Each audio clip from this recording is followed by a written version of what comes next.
We were talking about brushes with fame the other day at breakfast, me and some musician friends. And you know, Andy Warhol says we all have 15 minutes of fame coming our way. Some of us, like myself, are still waiting. But I've been close to fame. For example, in 1989, I think it was, maybe 1990, I was working at Brighton Music Center, and a young mom and her young daughter came into the store. There was a boyfriend or an uncle or something involved in that too. They needed a PA system. It seems the young girl did a song and dance routine. So we sold them PVXR 400, I think, and a couple speakers on stands, SM58 microphone.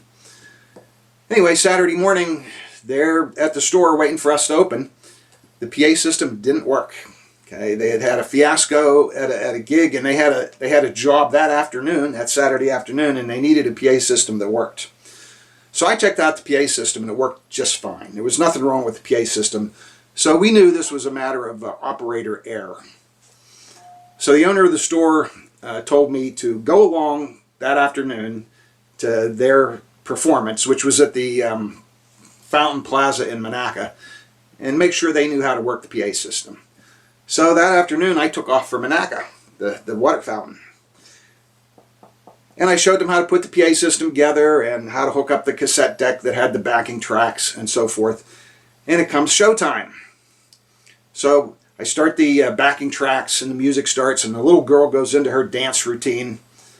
And then she starts to sing.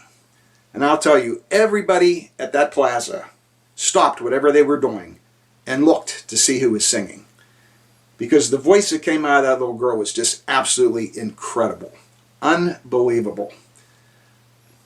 You'd have to hear it to believe it. Anyway, the mayor of Monaca was there that day.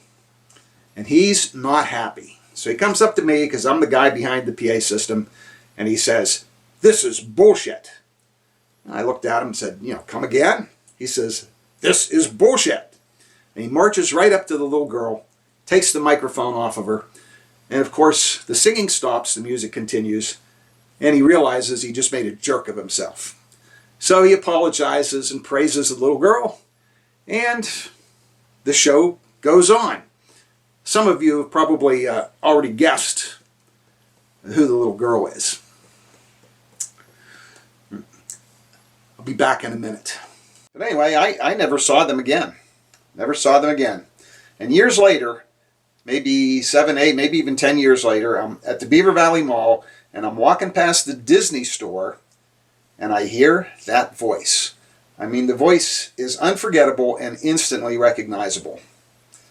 So I go in the store, and clear in the back, the movie Mulan is playing on a big screen TV. And the credits are running, and running, and running.